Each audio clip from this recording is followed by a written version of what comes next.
Happy New Year, everyone. I wasn't here last week, so I wasn't able to greet all of you, but I know it's not too late, so kindly greet the person beside you, Happy New Year. And kindly tell the person beside you, magbago ka na. Kidding aside, I really appreciate the grace of God and the mercy of God that every single year we get to have this opportunity to align ourselves to the purposes and the grace of and the will of God in our lives. And that's what we would want for all of us to really pray for and consider, for us to live our lives in such a manner na hindi lang tayo happy, but we are actually aligned with the will of God in our lives. Because no amount of success could ever replace living out our God-given purpose. So I want you to know today, as your pastor, let me exhort to you that God has a purpose for your life and He wants you to live it out. Amen? Amen? Who's excited for 2026? And my prayer is that we would really experience the power of God. We will live out the will of God in a greater measure this year. Amen? Now, two quick announcements before we get into the Word. This January 24, we will be having our baptism service. Now, if you look at the Bible, every time that the gospel is preached and people would believe in Jesus and they would transfer their faith from themselves unto the Lord Jesus Christ, what follows after them believing is that they are actually baptized. Water baptism is not conversion. Because if you look at the Bible, only the Holy Spirit can convert us.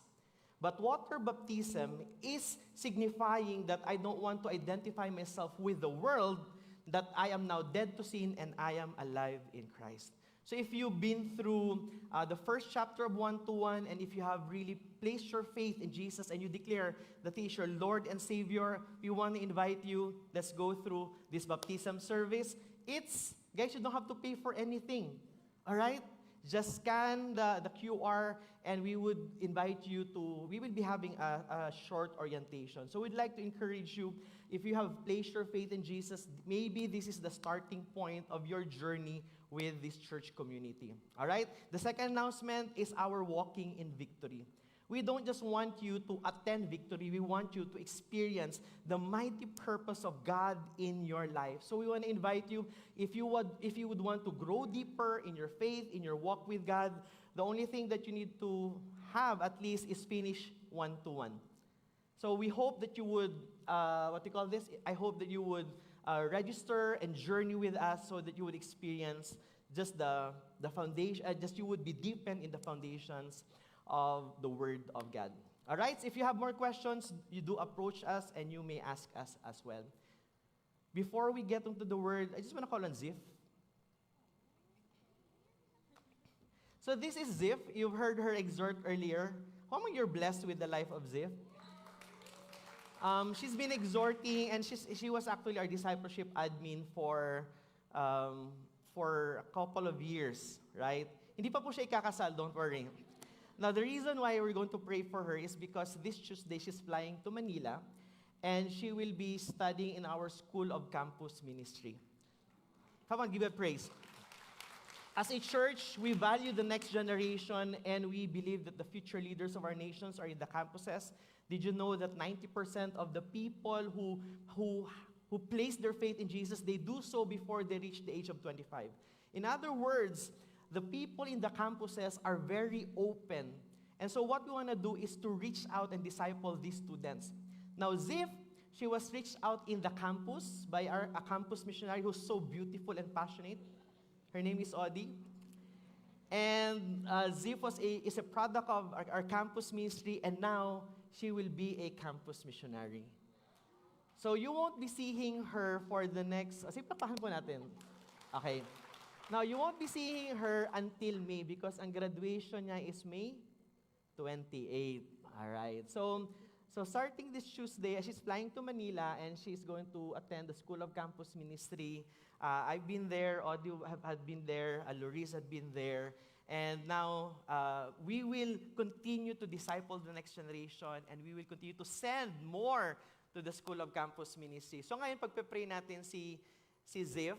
And I pray that as a church community, we would really encourage her, pray for her. Actually, dalawa sila. Ang isa si Pauline, who just got married. She's part of our mental congregation. And so, but nauna na si Pauline, masyadong excited. So pag-pray natin si Zif, is that okay? Can you all extend your hands towards her? Lord, we lift up to you, Zif. Thank you because you have a great plan and a great purpose upon her life. Thank you for you have set her apart for your glory, and Lord, for your honor. I pray that you would use her, guide her even the next few months being in Manila. We pray that you would sustain her, provide for her, that you would supply every need that she would be needing. But more importantly, I pray that you would excel and that her call will be strengthened, it will be nurtured, it will be cultivated. And Lord, when she returns, God, we pray that she would be ready just to see campuses where the gospel will be proclaimed, and Lord, campuses that will be saturated by the gospel. I pray that you'd anoint her, ready her, Father. I pray that you'd equip her with wisdom. Bless her. In Jesus' name we pray. Amen. Amen. God bless you, Zif. So I want to invite everyone to please stand up. We're on the second week of our series entitled The Mission. Okay, tell the person beside you the mission. If you are in Christ and if you say that you have been saved by the grace of the Lord Jesus Christ, it means that you have a mission. And ito yung pag-uusapan natin, not just even for this month, but the theme of our movement, Every Nation, is the mission of God. And the whole year, we will go back to this. But what I would want for all of us to understand and even consider is that there's a greater mission that God has set us apart for. I believe that for some of us, we will be missionaries to a different nation. For some of us, will be married to a non-Filipino, and you will be living in a different country. And the reason for that is because God wants people from different nations to know His saving knowledge. God wants all men to be saved. Amen? And so, tell the person beside you, you have a mission. Tell the person beside you, God has a mission for your life. Now, I want you to open your Bibles to John chapter 12. I placed one verse on the screen. It's the main verse that we will be pag-usapan natin today. But I want to read the other verses before this.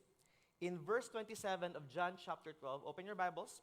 John chapter 12, starting verse 27, and ipapakita natin sa screen in a while is verse 32. But in verse 27, it says here, Jesus speaking, "Now is my soul troubled, and what shall I say? Father, save me from this hour. But for this purpose I have come to this hour. Father, glorify your name." Then a voice came from heaven, "I have glorified it, and I will glorify it again." The crowd that stood there and heard it said that it had thundered. Others said, "An angel has spoken to him." Jesus answered, "This voice has come for your sake, not mine. Now is the judgment of this world. Now will the ruler of this world will be cast out." Verse 32 is on the screen. It says here, "And I, when I am lifted up from the earth, will draw all people to myself." Verse 33, he said this to show by what kind of death he was going to die. This is the word of the Lord. Let's pray. Heavenly Father, thank you for sending your Son, Jesus Christ. And thank you that even as you have ordained this mission for us to live out, thank you because it's you who accomplished this mission by sending your Son, Jesus Christ. I pray, O Lord, that we would understand what it means for us to be in Christ, but more importantly, for us to go beyond what's comfortable for us to go beyond what's convenient, that for us to align ourselves to the mission that you have entrusted to us, that you have entrusted to your church. And Holy Spirit, as you have empowered us, I pray that you would use us. I pray, O Holy Spirit, that you would speak to each heart, to each mind. I pray that you would open spiritual eyes today. But more importantly, we pray for a heart that would respond to your word, a heart that would obey you. Have your way in our hearts, in our lives. In Jesus' name we pray. Amen. Amen. Please be seated, everyone.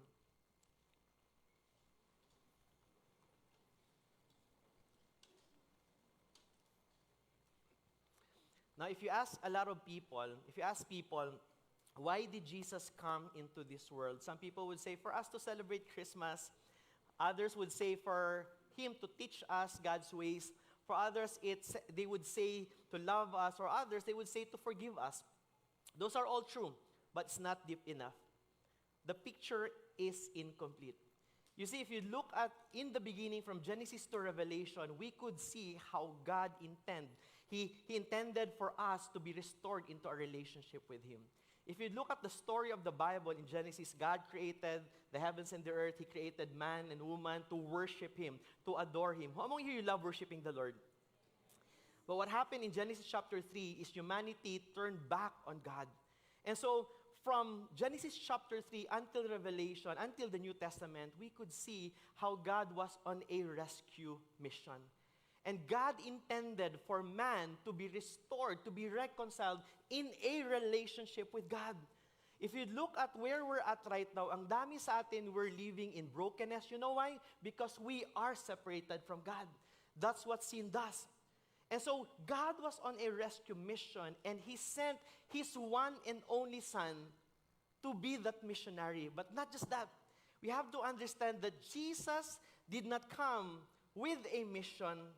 Jesus came as the mission. Jesus did not just come here bearing the mission, telling about the kingdom of God. Jesus came as the mission. He became the fulfillment of everything the Father in heaven had promised, even starting from the Old Testament. Now, yung passage na binasa natin earlier, John chapter 12, it is the hinge of the book of John. Ibig sabihin nito, it connects from the first 11 chapters, from John chapter 1 to up to John chapter 11. Now, John chapter 12, it connects John chapter 1 to 11, John chapter 13 to 21. In John chapter 1, chapters 1 to 11, you could see there how Jesus started to just really heal the sick, perform miracles. In other words, He came to declare that He is the Son of God, so that people might believe who Jesus is. Now, in John chapters 13 to chapter 21, this is where they would say it's the book of glory, wherein Jesus reveals that He is the one true God, but more than just that, how He's going to die, how He's going to resurrect. This is where you would be able to read His teachings. Now, in John chapter 12, this is very important because it gives us a picture. It's the hinge point of the gospel. And this is really the moment where Jesus starts to teach of what He intends to do. Now, in this chapter, if you would remember the story of the triumphal entry, where Jesus, on His last week, He entered Jerusalem on a donkey, and people were shouting, Hosanna! Hosanna! Right? Now, Jesus entered Jerusalem as a king. Now, while He was there, He started to have fellowship, and He continued to teach people. Now, in verse 20, it says there that there were some Greeks who were looking for Jesus. In verse 21, they said, Sir, we wish to see Jesus. So Philip and Peter, they led these Greeks to Jesus. Why? Because they understand that there's something about Jesus, that this must be the Son of God. So they were desiring and they were hoping, we want to learn from Jesus. Now, this is very interesting. Because if you are going to meet someone whom you adore or you're very curious, you're probably expecting a pep talk. But do you know what Jesus did here? He did not give a pep talk or an encouragement. He did not give a rally message like, come on, let's go change the world. Do you know what Jesus told these people? He gave them a picture. He narrated a story of how He's going to die. Imagine, you're very curious about Jesus, and here you are, the man that you want to learn from. This person is saying, this is how I'm going to die. Why? Why did Jesus do that? Because Jesus understands that God's mission does not move forward through influence or popularity or force. The mission of God moves forward through sacrificial love. Oftentimes, when we think of transformation, when we think of change, we're thinking about influence, we're thinking about power. But for Jesus Christ, for the Father in heaven, the mission is accomplished through sacrificial love. Earlier, we were singing the song, I'll go, I'll go. Medyo hindi umabot yung tono ko, but it's okay.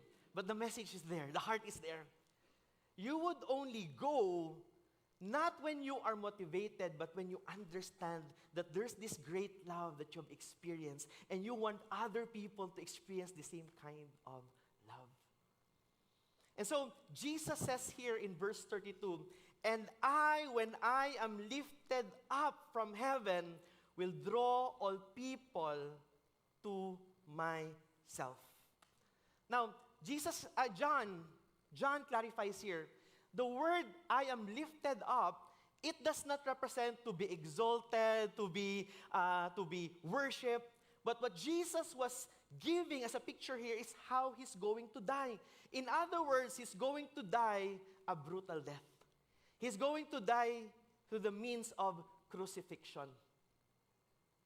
He's going to be crucified. Now, let's walk through these 3 truths we need to know about the cross, about crucifixion, and why the cross was necessary.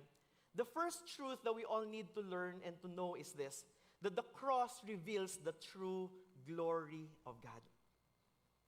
The cross reveals the true glory of God.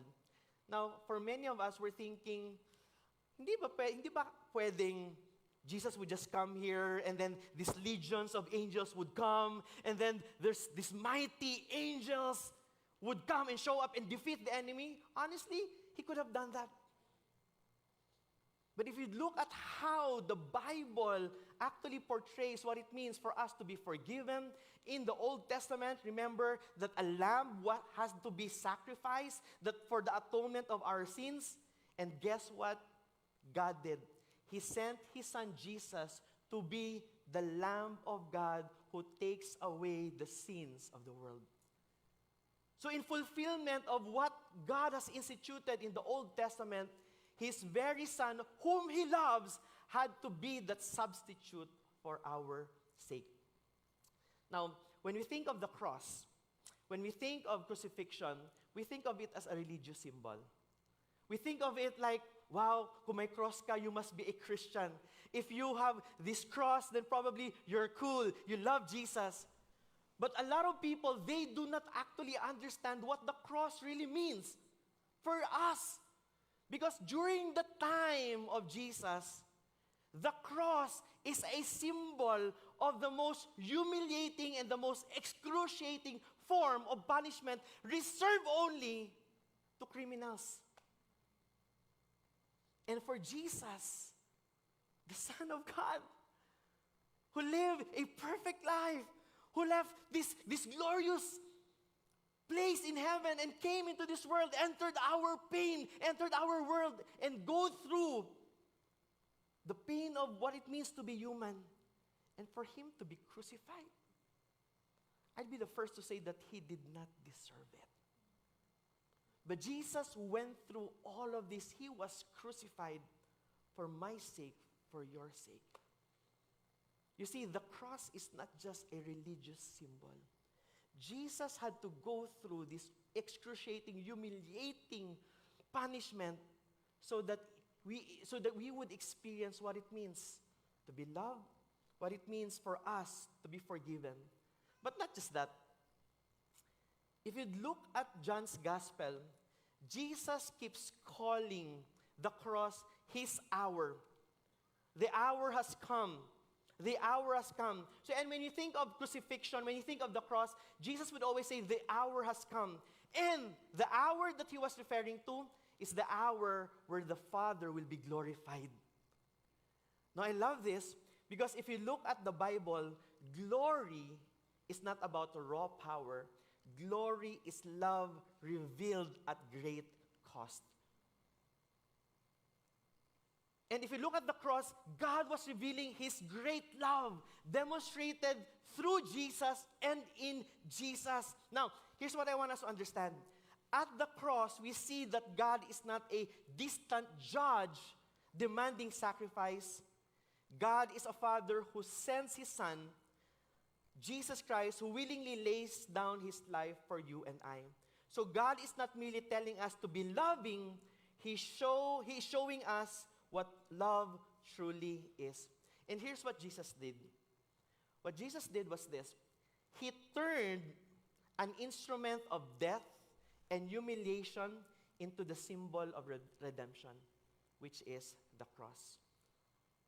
And here's a very important point that we all need to understand. That Jesus revealed the greatness of God's love in His sacrifice on the cross. When you think of the cross, don't just think that it's a symbol of being a Christian. The cross is a symbol of God's love for you. The cross is the seal that what we could not conquer for ourselves, Jesus accomplished it by dying on the cross for your sins. The cross is a mark of God's love for you. Now, every single day, we get to wake up.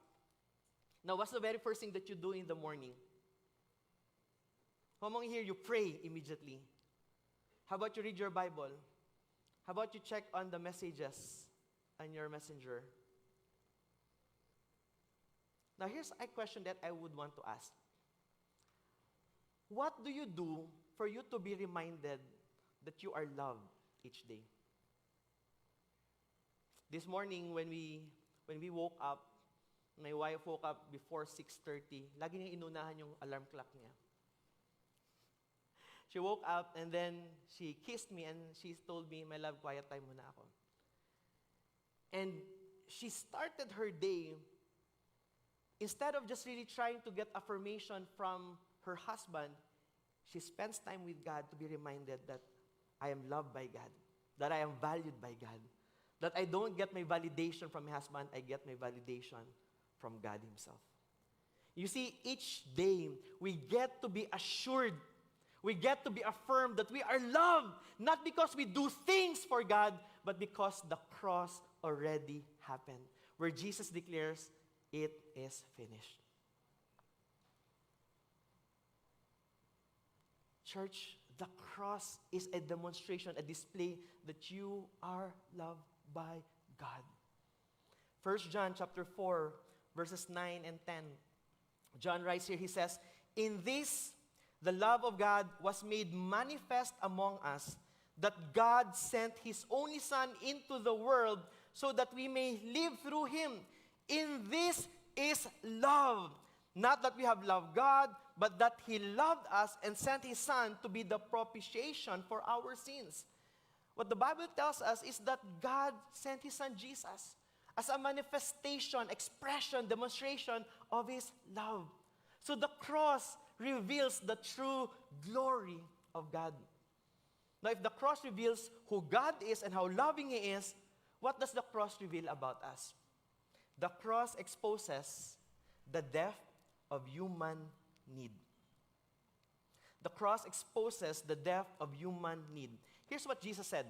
Sabi niya, "And I will be lifted up, I will be crucified, I will be hanged on the cross as a substitute, as a sacrifice for your sake, for your sins, that you may receive forgiveness."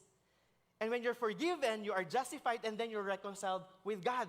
Your relationship with God will be made right. Right? Now, here's the thing.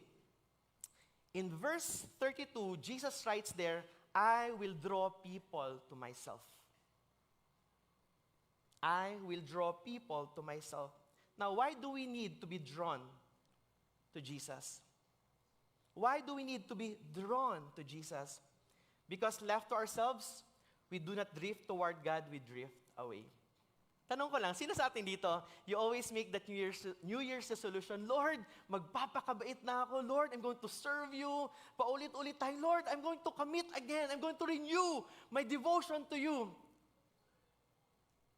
But if you would make that commitment based on your flesh, making the anchor of your commitment yung sarili mo lang, I tell you, you're going to fail. You're going to fail. Case in point, every January, I would make that faith goal, Lord, I want to be healthy. For the whole month of January, fasting, running, committed, Lord, I want to be healthy. And then, the Chon Kawali shows up. Kare-kare shows up. Pork sinigang shows up. Leche flan shows up. And you're like, Lord, I want to be healthy. But Lord, these are so good. Last December, who among here you were able to say no to lechon? Last night, I ate lechon. We cannot, by our own accord, we are not capable of loving God, of serving God. That's why we need to be drawn to Jesus. You see, our biggest problem is not that we don't have good intentions. A lot of us, we have good intentions. But our problem is not the lack of good intentions. Our problem is we are sinners. And sin has taken a hold of us. And sin isn't just merely bad behavior. It is a deeper condition. That we are separated from God. That we are into this spiritual death. That we don't love God. That we desire something else greater than God. And because of sin, we needed a Savior. That's why the cross reveals how grave our condition is. You see, the cross tells us two truths at the same time. And you must hold both or you will miss the gospel. And this is what it means. Two truths that we need to understand. We are more sinful than we ever dared admit, and we are more loved than we ever dared hope. In other words, when we look at the cross, it reveals to us that whether we like it or not, we're actually sinful people. Di ba, many times we would probably say this, gusto kong bumait, pero di ko magawa. The reality is we don't have the capacity to change ourselves. For some of you, mayabang kayo noong 2025. Hanggang ngayon, mayabang pa rin kayo. For the past years, you know for a fact that the very struggle that you have with your relationships is you're greedy, you're self-centered, you're prideful. You can never admit that you're wrong. That's why right now, you're still, Lord, you created me this way. No. Jesus Christ died on the cross so that you will be saved, you will be forgiven, and not for you to remain in your pride, not for you to remain in your selfishness. That's why we need the cross. Because we don't have the ability and the capacity to change ourselves. The very ugali that your spouse is very tired of you, the only thing that can bring solution or that can transform that or that can cure that is the cross of Jesus. And all spouses would say, oh, wow. Ayaw talaga mag-amen. Here's the point. We are sinful. Even when we don't admit it, we are. But not just that, the cross also gives us hope. Because the cross declares that we are loved. Now, the cross is not simply a display of love. It is a necessary rescue. It means that Jesus became the sacrifice and substitute for our sins. This is what Christ did for us on the cross. When you think of the cross, I want you to understand this because this is the implication of us, of the cross for us. First is that Christ took our guilt. Jesus Christ takes our guilt. Now, for some of you, or us, is that we start the year and you're like, Lord, I want to make things right. And sometimes we make commitments before the Lord is because we're guilty of how we're living our lives. Pansin nyo ba ang taong guilty? They would make promises they don't intend to keep. But on the cross, Christ takes our guilt and we receive His righteousness. Left on our own, we cannot be righteous, but Jesus made us righteous. Not just that, because of sin, we are supposed to be judged. We are to receive the judgment of God. But He bears our judgment, and we have received acceptance. Alam niyo ba, one of the most beautiful things about the cross is that we have been made adopted into the family of God. I talked about this last December, but I want to explain this again. One of the most beautiful things that the cross has given to us is adoption. In other words, because we were in sin, we were separated from God. What we deserve is the wrath of God. We were orphans. We had no identity. We had no family. That's why we tried to get validation from people, what people would say. We tried to get affirmation from the people close to us, or even from people we don't know, or even the people we don't like. We tell people, love me, accept me, affirm me. Why? Because that shows the brokenness and the emptiness of people.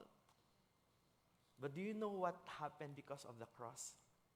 Us who had no identity, our identity was with sin, and our family is not with God, it's with the enemy. But because of what Christ has done, we have been adopted. The inheritance, the glory, the righteousness, the forgiveness, it has been imputed upon us because of the cross. That's why if you look at Christianity is not about saying, try harder. Christianity is saying, you need saving. Now think about it. If someone is trapped under a rubble after an earthquake, naglinog ba? And then nahugno. And if someone is trapped underneath, what do? Can someone be saved if you give them the instruction, kaya mo yan! Guys, laban lang! If someone is fighting for his life, if someone is saying, I need saving, what do? Would you just say, here's how you would survive? Do you simply give encouragements? Come on, don't give up. You can do it. Eyes on the prize! Eyes on the prize! A person who is in his misery, a person who had been made miserable by sin, that person doesn't just need shouting from the outside, that person needed saving from the outside. And that's what Jesus Christ came to do. And that is the cross. God did not merely give us advice, God enters the wreckage. God entered our misery. Think about it. Yung panahong napakasama ng ugali mo, yung panahong we were rebellious against God, the very moment that we were sinning against God, God entered our misery. It's not in the keynote, but I want to read Ephesians chapter 2. Is that okay? Ephesians chapter 2 says here, verse 1, and you were dead in the trespasses and sins in which you once walked, following the course of this world. In other words, it gives us a picture that we were dead in our sins. Like we were walking dead. Gising ka, kasalanan iniisip mo, you walk like, you're dead to sin basically. You're dead in sin rather. And everything you think about is your selfishness or your own happiness. We were dead in the trespasses and sins. It says here, we were following the course of this world, following the prince of the power of the air, the spirit that is now at work in the sons of disobedience. Verse 3, among whom we all once lived in the passions of our flesh, carrying out the desires of the body and the mind, and were by nature children of wrath, like the rest of mankind. So sinasabi ng Bible is this: we had no control of how we live our lives. We think of murderous thoughts, we complain easily, we react easily, we're easily angered. In short, we were rebelling against the very nature and will of God. That's what the Bible tells us. And we were dead in our sins. We had no hope. Kahit ilang New Year's resolution, hindi natin kayang magbago. There must be a solution. There must be an answer. And Ephesians 4 gives us that answer. We were dead in our transgressions, in our trespasses, in our sins. Verse 4, sinabi dito, but God. Someone said that the summary of the Bible is in these two words, but God. We were in sin, we were bound to hell, but the Bible tells us, but God. In other words, God did something for us not to remain in our sins.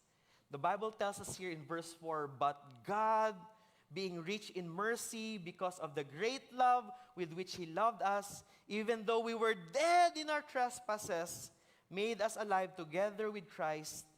By grace you have been saved. Church, know this. Our brokenness reveals how deep our problem with sin is. But the cross is the demonstration of how great God's solution is. We're all broken. We're just broken differently. And the only answer to this brokenness that we have is actually the cross. When people encounter the cross, it changes. It transforms us. But more than just that, it humbles us. Alam mo sinulat ni Paul in the Bible? Sabi niya pa, Lord, why do I keep on doing the things that I do not want to do? Can you relate with that? There are things na sabi mo pa, Lord, mamahalin ko ang asawa ko. Lord, papatawarin ko ang asawa ko. Lord, I will be more gentle to my children. But sabi ni Paul, Lord, why do I keep on doing the things that I do not want to do? Do you know what Paul said? I realized, sabi niya, that it's not me, it's the sin in me. So sa mga mag-asawa, if nag-aaway kayo, and then pagod ka na, tatanungin ka ng asawa, ba't di ka pa nagbabago? Sagutin mo lang, it's not me, it's the sin in me. But God, who is rich in mercy, did not allow you to remain in your sins. He made you alive in Christ. Therefore, because of the cross, you can live out the life that Christ has intended for you. So what does it mean for us? Simple lang, it teaches us to be humble. Kasi what we deserve is the wrath of God. We deserve punishment. We deserve hell. Yet because of the cross, we were saved. We're restored in a relationship with God. It should humble us. But not just that, it should give hope for everyone. But more importantly, everyone look up here for a while. Please, look up here. Have there been people that you're greatly annoyed with? Yung iritang-irita ka. Yes? You see, when you look at the cross, it reminds us not to be annoyed by people, but for us to have compassion on people. Because the cross reminds us that we have received the compassion of Christ. And if we have received the compassion of Christ, if Christ had been patient with us, in other words, we need to be patient with people as well. You see, as a pastor, there are moments that yung feelings ko ang nauuna rather than the compassion of Christ. But every time I remember, Lord, I don't have any right to be impatient and to be annoyed with people because I was once like that. I have no right to say that I'm better than this person. In all reality, no one's better because we're all sinful against a holy God. But the cross also declared that we have been made righteous. So we need to show compassion towards other people. Can you tell the person beside you, I'm showing compassion to you? Tell the person beside you, I will be more compassionate with you.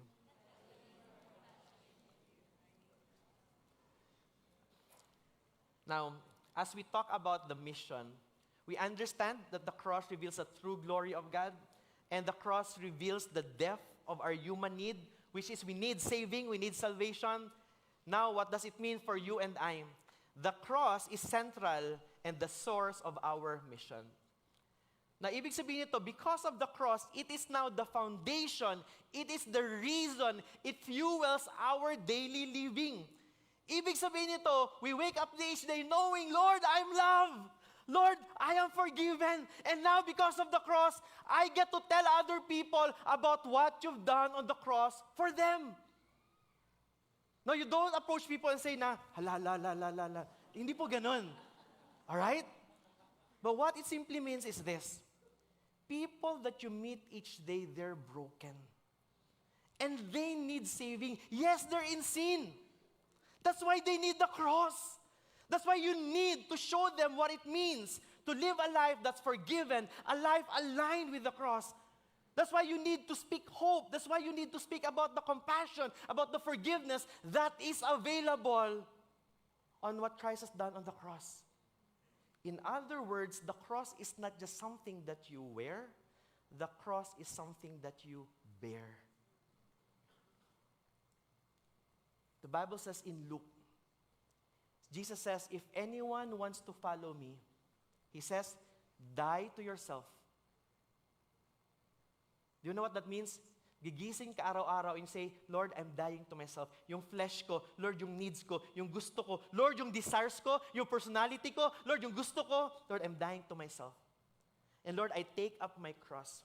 When you say you take up your cross, during the time of Jesus, when people hear you take up your cross, they would think that this is the last time that I'm going to see that person alive. Because they're going to carry their own cross and they will be crucified. And do you know what Jesus says? If you would want to follow Jesus, die to yourself. Die to yourself. Take up your cross and follow Jesus.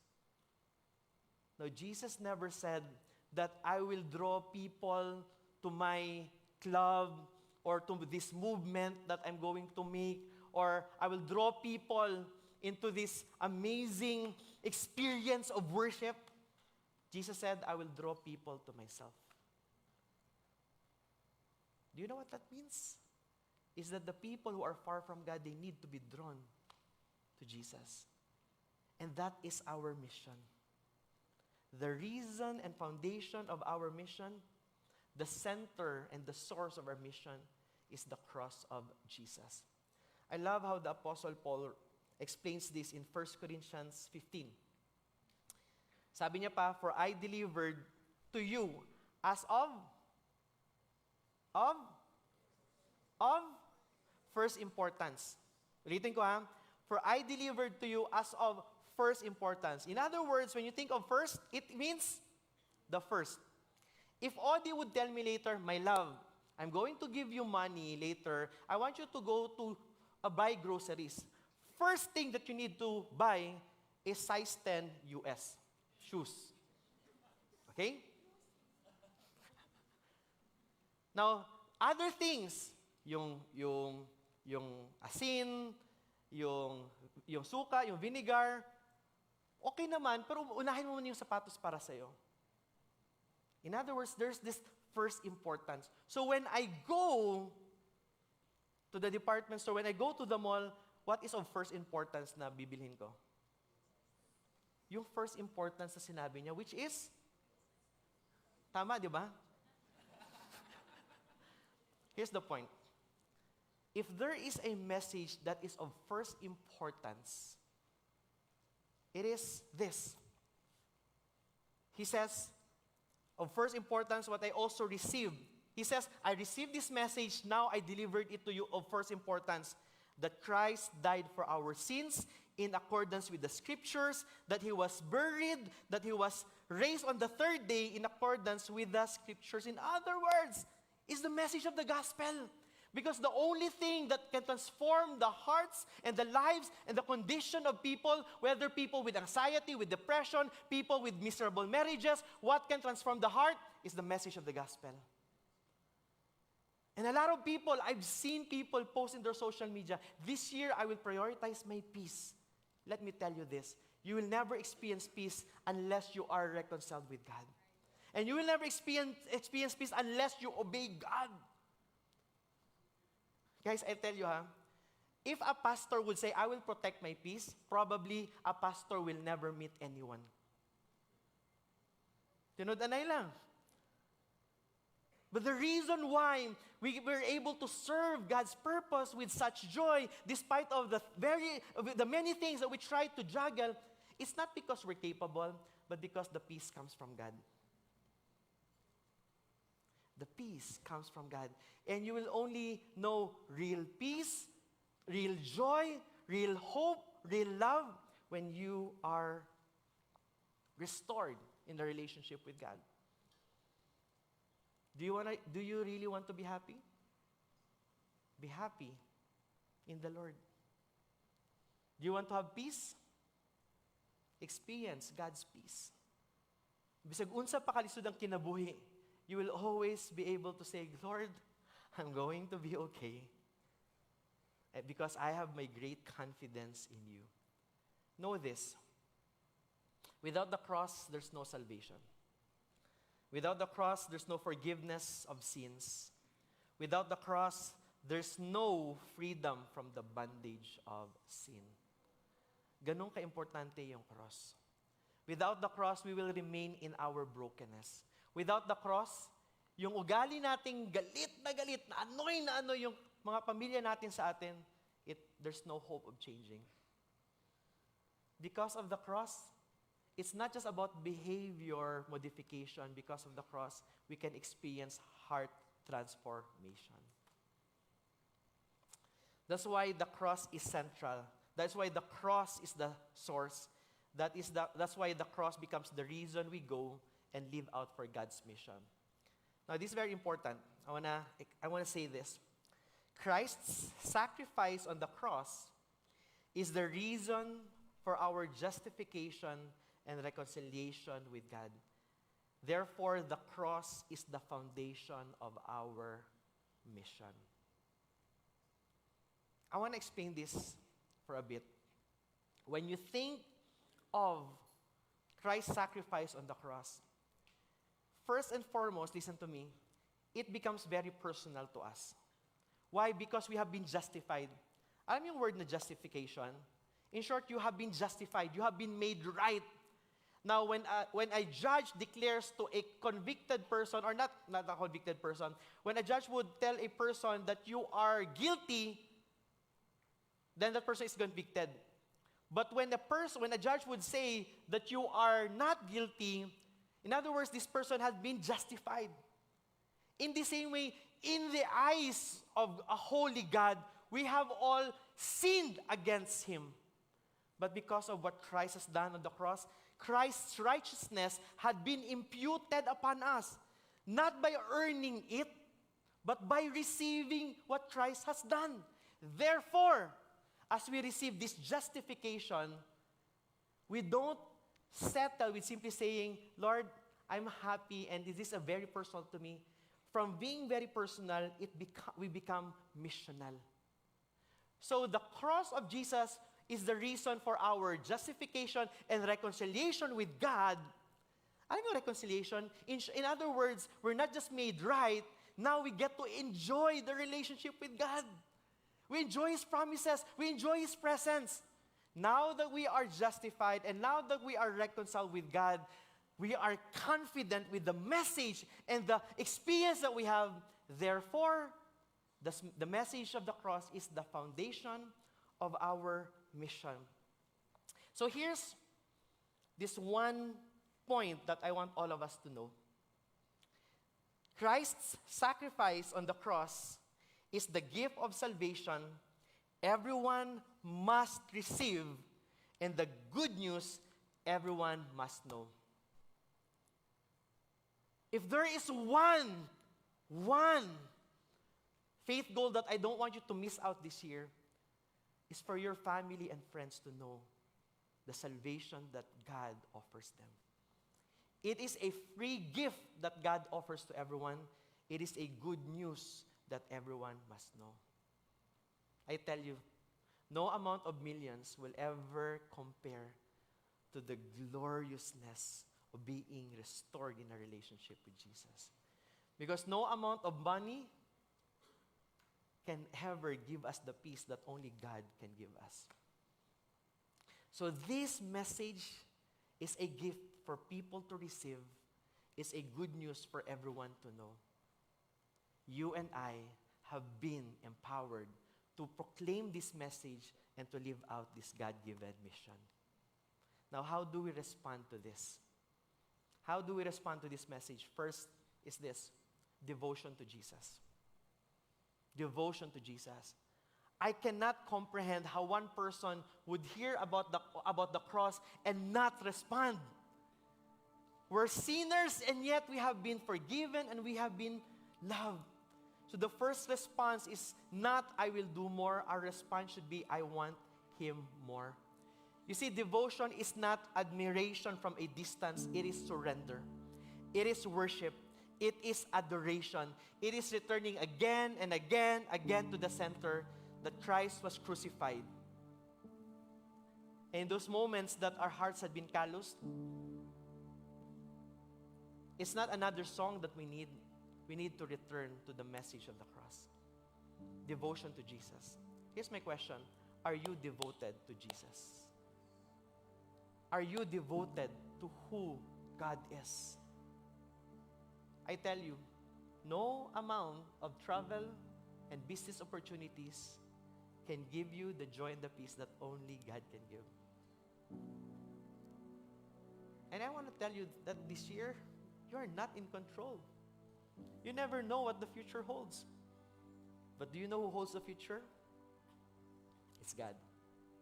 And you will only know His will, His plans, when you walk in devotion to who He is.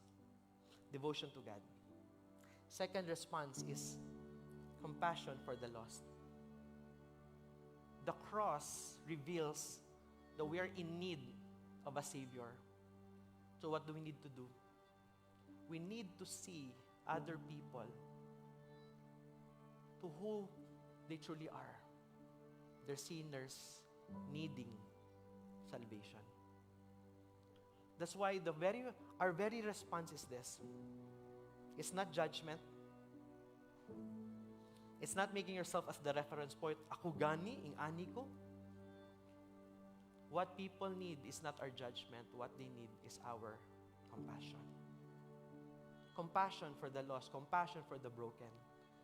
And you see the person beside you, that person is struggling. That person is carrying pain. That person is carrying a sense of there's that desire that, Lord, I need saving from this. And I'm tired of this. In response to the cross, we show compassion to others. And lastly, passion for God's mission. I hope we understand that if you're in Christ, we are on a mission. That's why the Christian is the most joyful person. Why?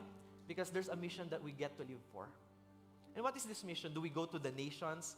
For some of us, yes, we go to the nations. We partner with missionaries. But there's also a mission wherein the people you work with, the people in your homes, the people that you relate with each day, the people you don't like. That's why the Bible says, love your enemies. Because you will never share the gospel to someone you don't love. When we do evangelism, it's not just about methods. It's primarily about love. And God has called us to live out His mission to the people around us. You don't need to be a pastor to talk about Jesus. You only need to experience His grace, His love, His forgiveness, His mercy in your life. And if you've experienced that, I charge you, go and live out the mission that God has given you. Amen? Amen? Can we all stand up?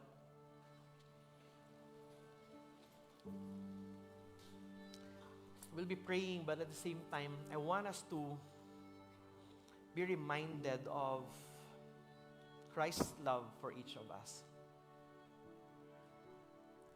I want all of us to take the moment, just be silent before God. Bow your heads in prayer. I'm going to call on the music team. And we'll be worshiping.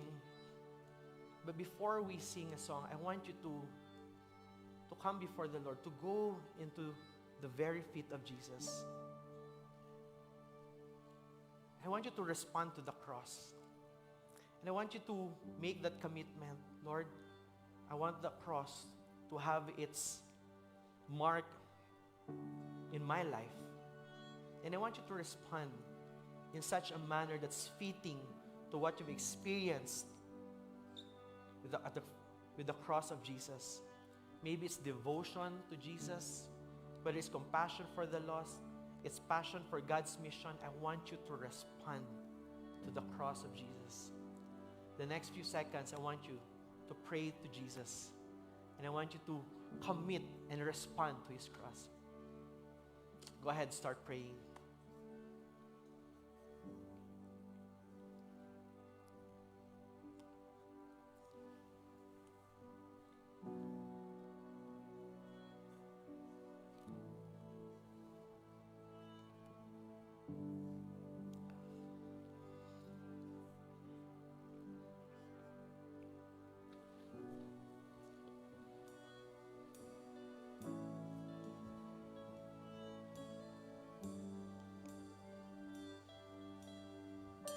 Lord, we fix our eyes on the very event that took place on the cross. Lord, on that cross, you demonstrated the glory of the Father. On that cross, you have displayed what great love, what extravagant, what extraordinary love, what agape love look like. And Lord, it's not just something that we look at. Lord, it's something that we experience. Lord, today we acknowledge that we are witnesses of that sacrifice. We are witnesses of that awesome display of great love. And Holy Spirit, I pray that you would work in each one's heart. Holy Spirit, I pray that you would shift our hearts, turn our hearts, and Lord, that you would make us respond in devotion to who Jesus is. Whether we're new in our faith, we have been long-time Christians, or God, we're figuring out what it means to follow you. I pray that even today, we believe in you, Jesus. We believe in what you've done for each of us. We stand before you forgiven, justified. And Lord, our response is to be devoted to you. I also pray, oh Lord, that we would respond with showing compassion to the people around us. They need you. And so may we share and display what that compassion look like. But at the same time, I pray that each of us would live for this mission. Lord, that we would lay our lives for this very mission that you have set us apart for. Holy Spirit, I pray you would seal your work. Holy Spirit, we pray that you would change our hearts, transform our hearts, and align our hearts to your glory and to your mission. Lord, be glorified in our lives. Lord, in our hearts we declare that you are the Lord, that you're the only one that we'll be devoted to. Jesus, we worship you. Can we worship the Lord, everyone? Why do we raise up our hands and surrender to Jesus? Come on, let's lift up our hands. You are my Lord, my first and only.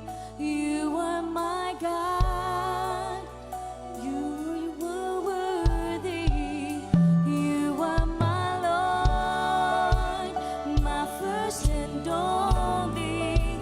You are my God. Lord, you are worthy. You are my Lord, my first and only. You are my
just sing it out.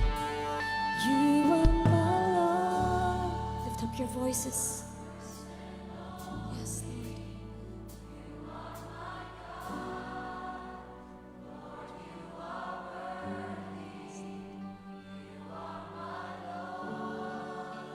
My first and only, you are my God. Lord, you are worthy. You are worthy. Can we all lift up our hands to the Lord?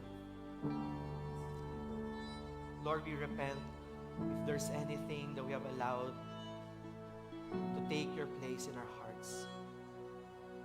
Lord, if there's anything that hinders us, if there's anything, Lord, that we have allowed to